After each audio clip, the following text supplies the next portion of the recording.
Pigs. Some can glow in the dark and swim in the ocean. But you won't believe what they do better than a preschooler. Eventually, pigs will rule the world. Plus, wolves. They're over 20% brainier than dogs. And they can change the shape of rivers with their teeth. But you're about to find out how they're less lethal to humans than tap water.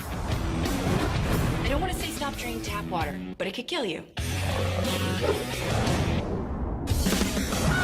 And crows. They're as smart as dolphins. And can talk like parrots. But when it comes to hunting down terrorists, they may be as effective as SEAL Team 6. They're not just paying attention to a few dangerous people, but they've got a whole network of people.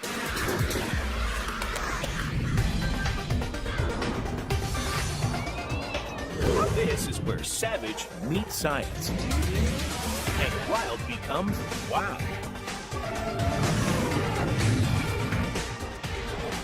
This is Ultimate Animals. They can detect smells buried 2 stories underground. They can make sounds almost as loud as a jet engine. They've been known to weigh more than a 1969 Volkswagen Bug. And some can even glow in the dark. They snort. They squeal. And they're on every continent but Antarctica. They're pigs.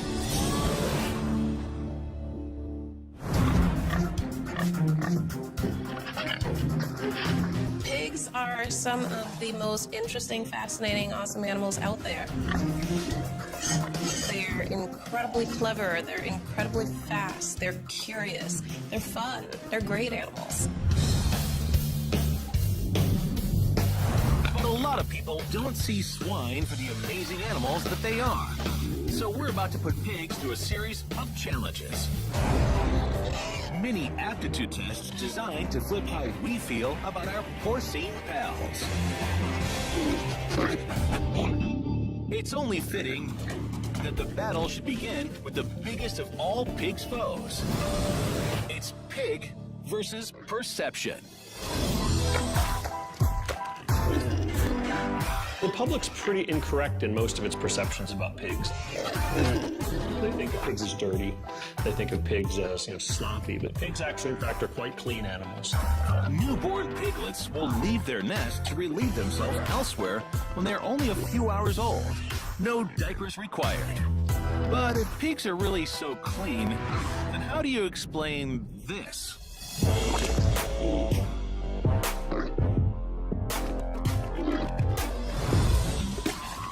It's not because they like to be dirty, it's because mud helps keep them cool. Which leads to something else we have wrong about pigs. Ever uttered the phrase, sweats like a pig? Well, here's why that makes no sense. Humans have about 2 to 5 million functional sweat glands under our skin. Chimpanzees between 2 and 500,000. And the pig? 0. And And what about the phrase, eats like a pig?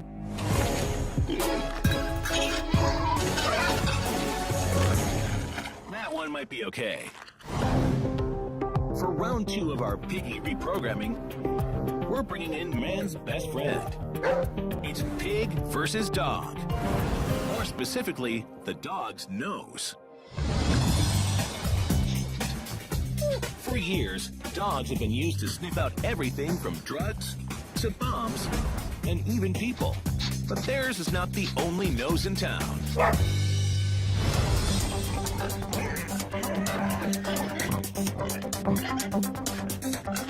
Pigs can detect smells from up to 7 miles away and may be able to pick up odors as far as 25 feet underground. That's deeper than a lot of nuclear bunkers. Pigs may even be muscling in on some of dogs' territory. They're being trained to detect landmines, to detect explosives. They have a really amazing sensory apparatus. So whose nose really knows better? One of the ways scientists measure an animal's ability to smell is by counting the number of genes in its DNA related to smell. For example, humans have 387 active olfactory genes. Our sense of smell is just okay. But dogs have more than twice that, with 811. As for pigs, they have a remarkable 1,113 active genes related to smell. And just how good is that? We had pigs that we trained to find a particular odor out of an array of 10 others. And we had pigs that could discriminate between mint, peppermint, and spearmint. Once they learned which odor they were trained to detect, they were 100% accurate every single time.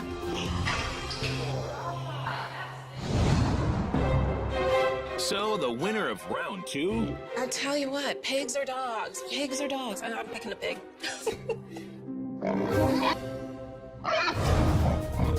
For round 3, we're changing the way you think about pigs by taking a look at how they think about everything. It's a test of mental prowess. Pigs versus kids. According to some studies, pigs are the 4th smartest creatures in the animal kingdom, ranking only behind dolphins, chimps, and elephants. But how do they stack up against humans?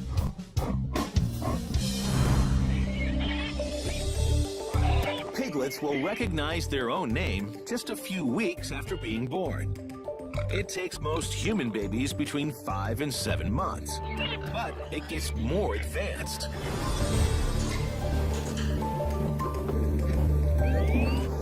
One of the things that I had to do for my PhD research was to teach pigs how to use computer tasks. Watch the screen. So in fact, we put pigs on a computer task that at that point in time was used to train non-human primates, rhesus monkeys, chimpanzees, and so on. Just to see if they could even get the concept of operating a joystick that moved a cursor on a screen. You watching the screen? And shock and awe, on that computer task, the pigs actually learned and performed at a rate that was comparable to monkeys. And not just monkeys. The pigs also learned the task at a much higher speed than 3-year-olds who played the same game. But for undeniable proof that pigs are smarter than kids, We trained our pigs to put all their toys back into tubs when they were done. So watching pigs walk around a room, picking up basically dog toys and nicely carrying them back to their little tubs is highly entertaining to watch too.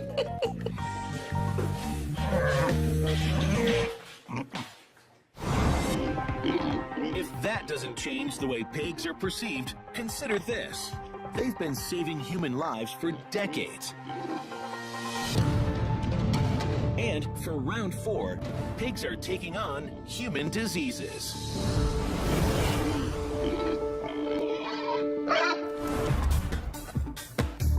According to some research, many of the pigs' organ systems are 80 to 90% similar to our own.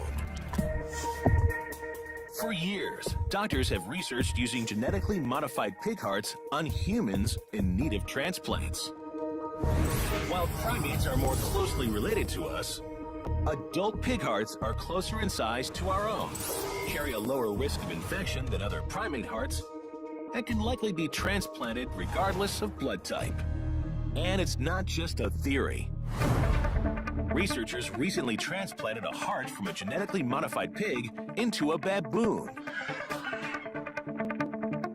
The next step will be pig to human.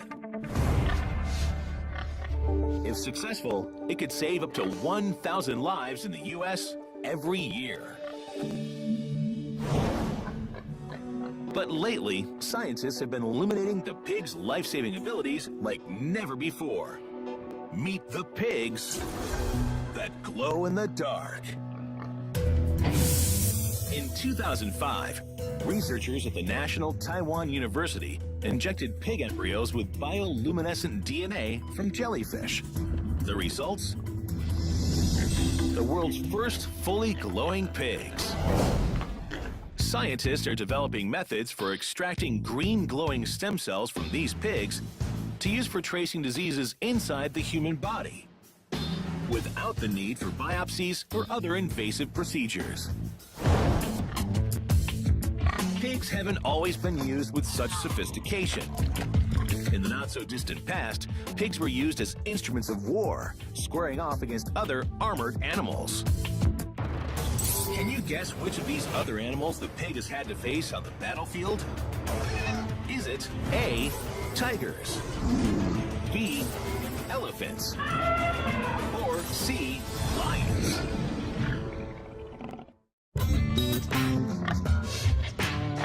Winston Churchill once said, "Dogs look up to us, cats look down on us, and pigs treat us like equals." To return the favor, we're putting the pig through a series of challenges designed to change how we think about these amazing animals. But first, we asked you which of these animals the pig has had to face off against on the battlefield. Is it A, tigers, B, elephants, or C, lions? The answer? It's the biggest of the big, the elephant. As early as 267 BC, the Romans deployed war pigs against the elephants of opposing forces. The loud squealing of the pigs would terrify the elephants and send them trampling back over their own troops. Pigs 1, elephants 0. But how loud do you have to be to scare off a horde of battle-hardened pachyderms? It's pig versus a jet engine. At an ear-splitting 130 decibels, a pig's squeal is 4 times louder than a chainsaw. Pigs are definitely among the loudest animals on the planet. It's pretty amazing and literally ear-rending. Pigs can squeal to the point where, yeah, you really can lose your hearing. If you are in a barn full of pigs and they're all squealing at the same time, what you may often hear, especially around feeding time, is a lot of vocalization. And it's really important that people wear hearing protection. But how does the pig squeal stack up against the sound of a jet engine? Put them both on a runway, and the engine will only drown out the pig by 10 decibels. To put that in perspective, that 10 decibel difference is only as loud as a pin dropping. So technically, jet engine wins this battle. Just wait until pigs learn to fly. The largest pig ever recorded was named Big Bill. He was 5 feet tall, 9 feet long, and weighed a scale-tipping 2,552 pounds. That's 700 pounds heavier than a 1969 Volkswagen Bug. Bill's size was definitely the exception. much to the relief of pig moms everywhere. Especially since pigs are the most prolific large mammals on Earth, with the average litter size equaling about 12 piglets. The biggest litter on record was 37 piglets. That's more than 3 defensive lines. In Iowa, pigs outnumber people 7-1. With roughly 1 billion pigs on Earth, it only makes sense that they should face off against each other. So to really change how you feel about swine, it's time to go back to the beginning. It's pig versus pig, the ultimate sibling rivalry.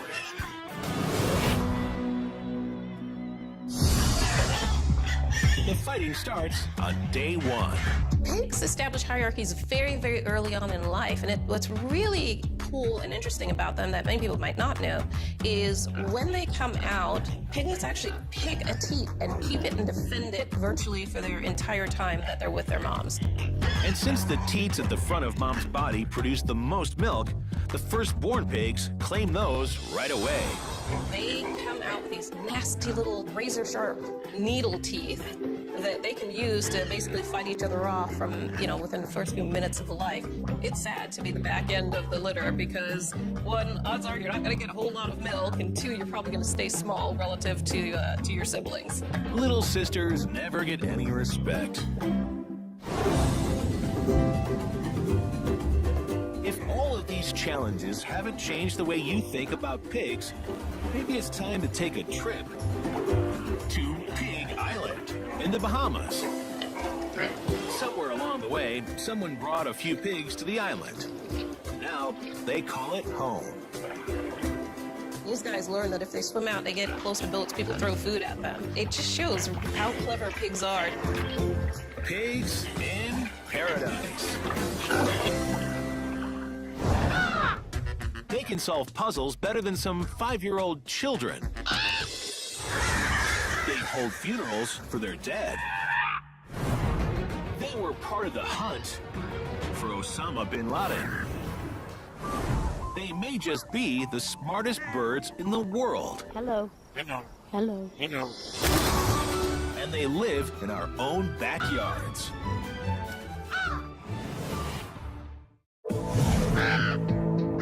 They've been known to eat humans. They never forget a face. And they've been trained to go to war.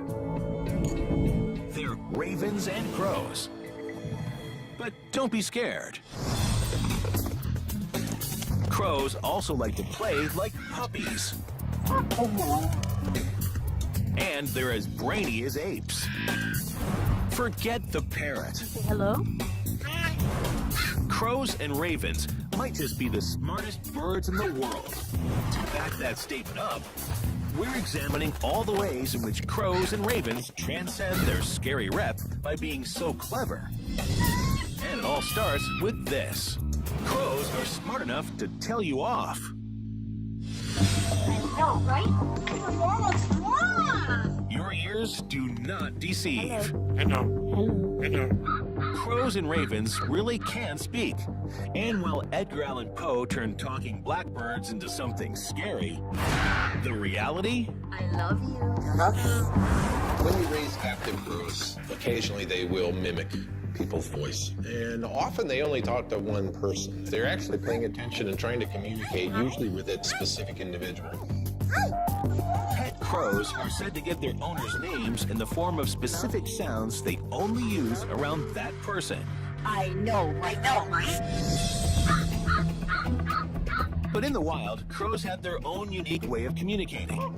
And their language may be richer than anyone ever realized. We know that crows and ravens have an extremely varied vocabulary and a very rich vocabulary with some calls that have very specific meanings. Crows even seem to have their own accents and regional dialects.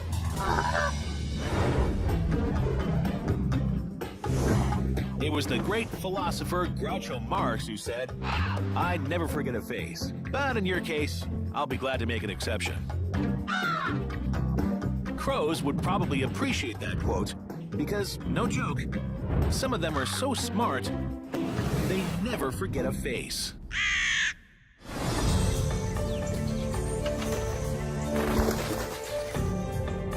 In a first-of-its-kind study, University of Washington professor John Marsloff wanted to see if crows could recognize individual human faces. Or at least, human face masks. In Marsloff's experiment, researchers wore a mask designated as a dangerous face while trapping and tagging just 7 crows. They are fearful, they are stressed out, they are thinking they're going to die. The crows were then released, and to Marsloff's surprise, over 3 years later, the crows still freak out when they see the dangerous face, even if it's disguised with a hat.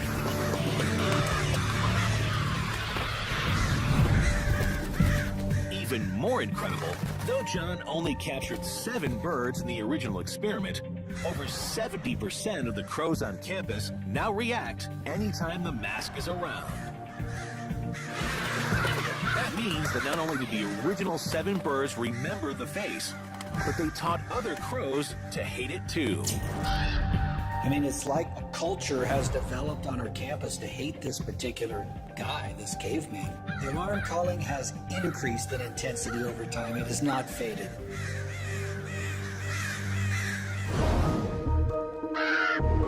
But if crows can single out one face in a school of 40,000 students, what else could they do with their power? That's what the Pentagon wanted to know when in the mid-2000s, they looked into using crows to hunt down the most wanted man in history. Even they knew. Crows are smart enough to hunt Osama bin Laden.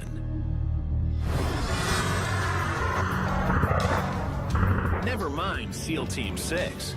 Crows might just be the future of covert warfare.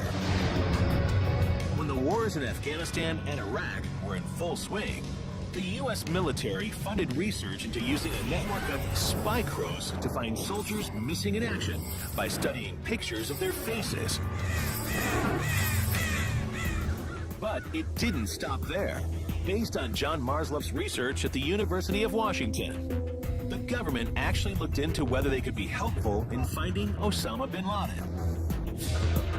If they could train local crows to hate bin Laden's face, like the campus crows hated Marsloff's mask, the angry birds might be able to confirm his location. So did crows and ravens have a part in capturing bin Laden in 2011? That's top secret. And this time, the crows aren't talking. For centuries, it was believed that true intelligent thought could only exist in mammalian brains. But in 2013, German neuroscientists discovered something strange in the crow's brain. Something that could lead to some incredible human advancements. Could what we know about the crow's brain help us, A, talk to aliens, B, create autonomous drones, or C, look through walls with our phones? Plus, find out what makes some crows smarter than chimps.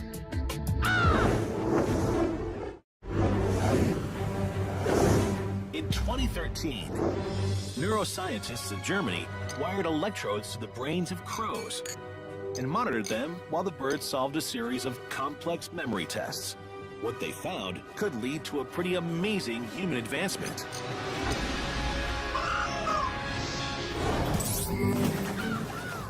We asked you what that advancement might be. By studying a crow's brain, could we learn to A, talk to aliens, B, create autonomous drones, or C, look through walls with our phones? As far out as it sounds, the answer is A. If aliens exist, crows might help us learn to communicate with them. The key is the bird's brain, which is the closest thing to alien intelligence that we know of. When us mammals are trying to reason something out, we use our prefrontal cortex. Birds have no prefrontal cortex. Their seat of reason is in a completely different part of the brain. known as the Metapallium caudolateral. Based on the German study, some people believe understanding how a brain so different than our own works could help us communicate with future visitors. Or at least build smarter scarecrows. As long as we're comparing brains in relation to the size of their bodies, crow and raven brains are about the same size as those of great apes. And just like these intelligent primates, the blackbirds can use tools. They may be better at it than any chimp. This is the New Caledonian crow. In the wild, this indigenous bird uses long sticks to reach tasty bugs. But they don't just use tools, they make them. They make hook tools, they make barb tools. You can teach a chimpanzee to do that, but they're not very good at it. Here, a crow named Betty tries to retrieve a little basket of food. But all she has is a straight piece of wire. With just a little thinking, she turns the wire into a hook. No one taught her to do it. She figured it out herself. I mean, she really had to have had a plan in her head of this is how this is going to work. And it went through step by step, and the sequencing of a complex behavior, that implies insight. We don't associate it with many animals, but we do with this crow. Betty is currently earning a degree in IT tech repair. If crows are so smart, then why do so many people still look at them as symbols of fear? It may go back to the bubonic plague, when over 75 million people on 3 continents lay dead or dying. There are no vultures in Northern Europe, so it's the crows and ravens that ate the dead. You'd have a crow or raven come right onto your deck and eat a piece of bread, and 2 minutes later it could be eating your neighbor who happened to have died from the plague. But crows have come a long way since then. Today, if they want to grab a meal, it's a little easier, because when it comes to getting food, crows and ravens are regular Einsteins. In just one 4-month breeding season, a small family of crows can eat over 40,000 bugs. That's more than the entire population of Moscow, Idaho, in bugs. But it's not all grubs and worms for crows. They also like to eat what we eat. From leftover Chinese food to this. They can fish. Some crows drop bait in the water and wait for fish to come up and then grab them.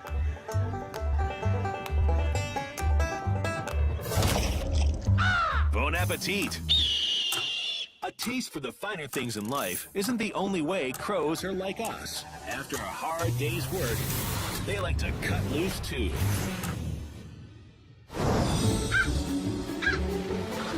Yes, that crow is sledding. And it doesn't stop there. They'll play fetch, frolic in the snow, and swing around on branches if there's nothing better to do. Play is a very beneficial activity. It helps establish social relationships, relieve stress. It's beneficial for animals just like it's beneficial for us. It's one of the ways they keep the family together. And when it comes to family, crows may be as advanced as humans. Fall in love, move to the burbs, raise some kids. It's the American dream. And for many crows, it's the same story. American crows have a social system that is more similar to Western society humans than probably any other animal on Earth.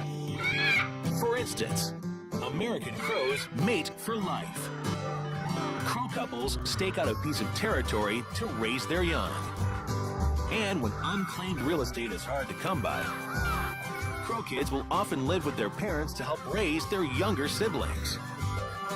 Or as we humans call it, freeloading. Those gangs of crows you see in your neighborhood, they're actually families with mom and dad and kids from a number of different years. They're all hanging together and watching out for each other.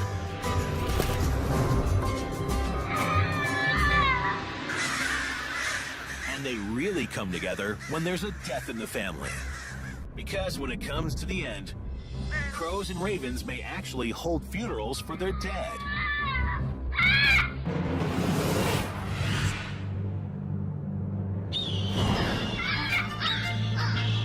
When they see a dead crow on the ground, they will swarm around that. It's a social gathering on a huge level. There could be 1,000 birds even that gather around some of these situations. And according to observers, it seems to be much more than just morbid curiosity. They've described the crows processing by the body, bringing sticks around the body, or just a gathering in the trees that is very noisy. Then the birds disperse silently.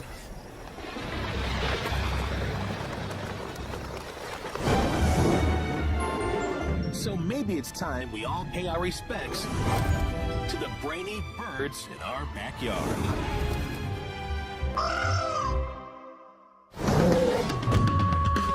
One pack can dominate a territory the size of Delaware. They're being studied by the Navy to create robots of war. They're resistant to anthrax, can hunt for 3 days straight. And without them, trees will die. These are no puppies. They're wolves. It's late on the M23 highway in southern Russia.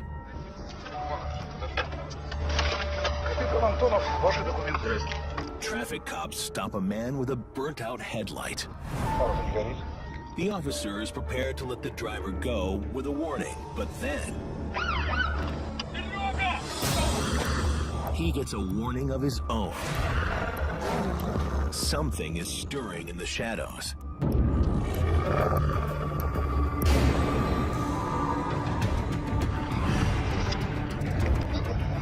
There's only seconds to run.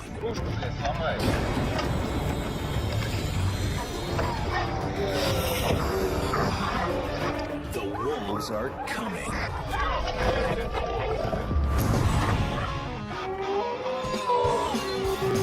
From Little Red's grandma to those 3 sheltered pigs,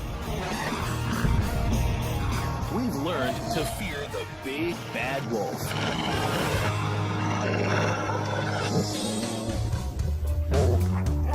But put away those silver bullets, because we're revealing 4 reasons to choose respect over revulsion when it comes to wolves. Our first reason to respect the wolf is simple. Because they respect us. It's easy to understand why some people might not see it this way. Prior to the 20th century, wolves killed 681 people in France alone. But that was then. In North America, there have been only 2 fatal wolf attacks in the past 100 years. To put that in perspective, in the U.S. alone, roughly 20 people are killed every year by cows. 100 people are killed annually by scalding tap water.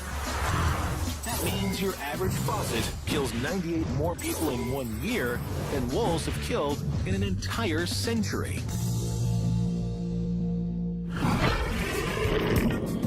Wolves are not really a threat unless you put yourself in a really precarious situation by getting too close. So keep your distance, and wolves will mind their own business.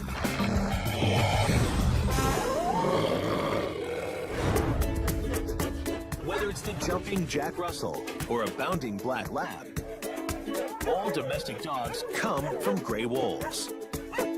Even now, there's only a 0.2% difference between the DNA of a domestic dog and a gray wolf. But it's a mistake to treat these predators like puppies. Because contrary to what some people believe, wolves deserve much more respect than that. To be fair, wolves may have started this misconception themselves. Wolves domesticated themselves to hang out with people so that they could get our garbage, our refuse, and our table scraps.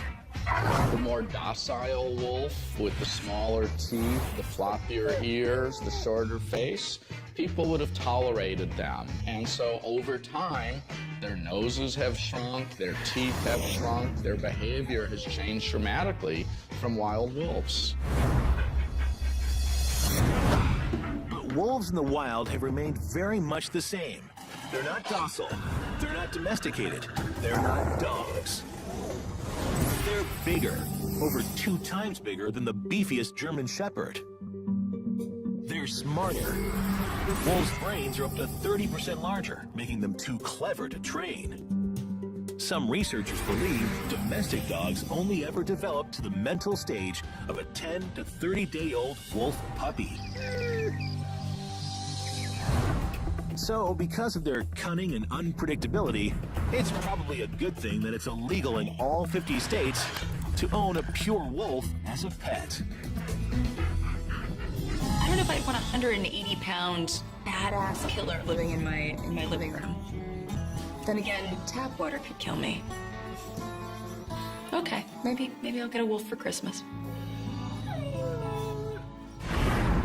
In January of 2013, the Sakha Republic of Siberia declared a state of emergency.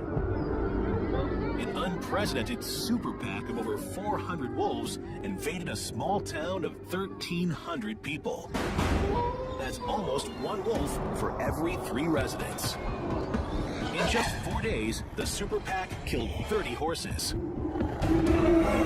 Some believe the wolves were driven together because of a decline in their usual prey. And a giant pack like this is extremely rare. But the truth is, even small packs are something to be respected. In Alaska, one small pack of just 10 wolves controlled a territory of about 2,500 square miles for years. That's bigger than Delaware. Wolf packs are so good at hunting together, even the Department of Defense respects their force. In 2014, DARPA launched Project Code, which stands for Collaborative Operations in Denied Environment. The goal is to mimic the way coordinated wolf packs hunt with minimal communication. To create semi-autonomous military drones that can enter enemy airspace, then work together to evade and attack. By the time the plan is fully implemented in 2018, the total cost will be $54.3 million.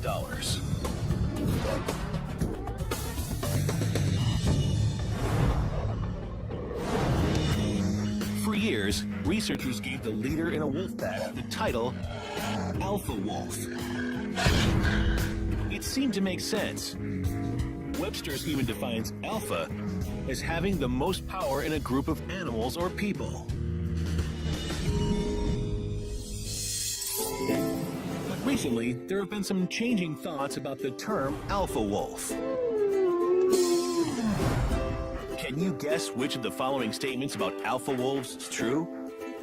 The alpha wolf is A, the most physically fit, B, the firstborn, or C, a lie.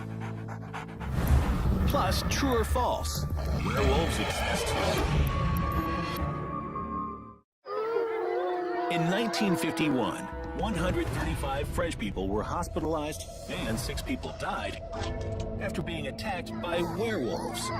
Either that, or they were suffering from violent mass hallucinations brought on by a rare fungus in rye bread called ergot that creates crazed delusions of turning into beasts. Some scholars now believe at least a few of our modern werewolf legends came from true tales of medieval peasants infected by this same fungus and having visions of turning into beasts. So maybe the only thing you really need to fear during a full moon is moldy bread. We asked you which of these statements about alpha wolves is true. Is the alpha wolf A, the most physically fit, B, the firstborn, or C, alive? The truth is, according to more recent research, the term alpha wolf is C, a lie. There's no such thing. Not how we think about it anyway. So a lot of packs are essentially family groups. So what most people would call mom and dad, we're calling, the alpha wolf and his lady friend.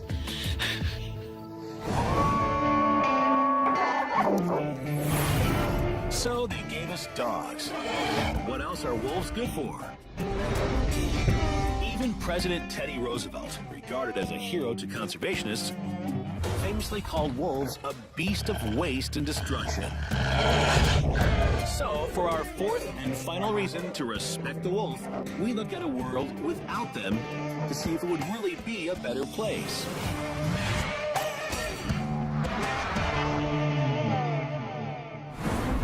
Yellowstone, the world's first national park.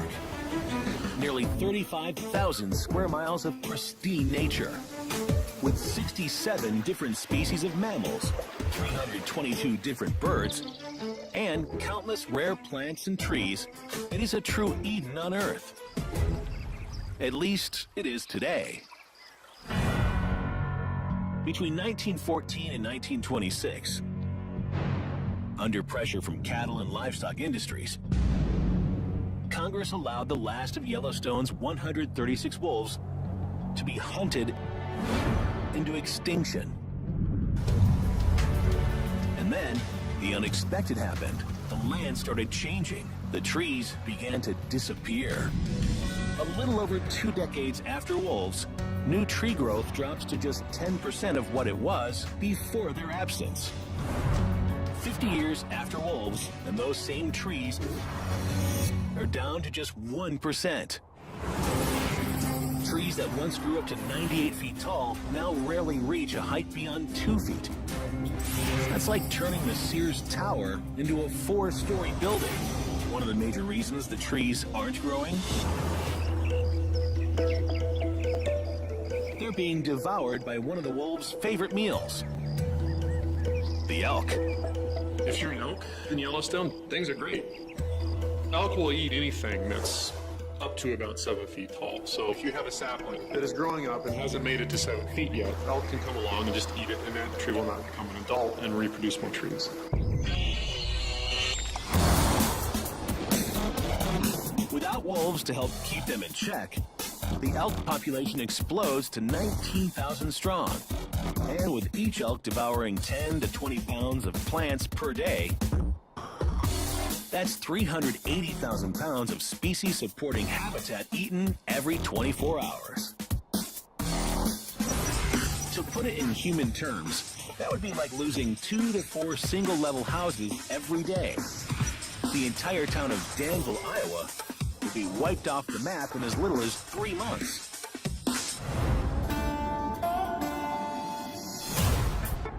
Riverbanks start to crumble without the roots of trees and plants to hold them together. The beaver population that depends on the rivers and the dwindling trees drops from 25 colonies to just 1. Even grizzlies, one of Yellowstone's biggest draws, seem to be disappearing, which only disrupts the food chain further. 70 years after their eradication, and this world without wolves is dying. But then, in 1995, thanks to provisions in the Endangered Species Act, 2 wolf packs are reintroduced to Yellowstone. The impact is palpable.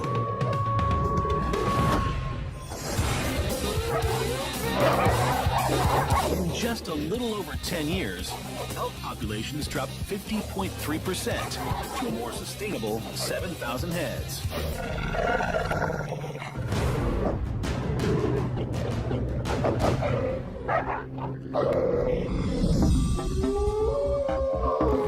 But it may be more than just how wolves kill elk. Some studies suggest they also keep them running, so they can't overgraze any one area. And less elk competing for food means more bison. In the years after wolves return, bison populations in Yellowstone double from under 1,000 to over 2. And because wolves eat big game animal, they actually were leaving behind carrion that were being scavenged by ravens, bald eagles, and even bears. So there was an increase in the bear population. 15 years after the return of wolves, and even the shape of rivers start to change. Deeper roots mean stronger soil and more defined riverbanks. Yellowstone goes from having 1 beaver colony to over 100. While there are other factors at play, the wolves' impact on Yellowstone's biodiversity is undeniable. After the return of top predators like wolves, Yellowstone begins to recover. This interconnectedness is known to scientists as a trophic cascade, and it goes beyond Yellowstone, from Glacier National Park to the Smoky Mountains. Wolves are a vital part of a complex ecosystem. And if that's not reason enough to respect the wolf, what is?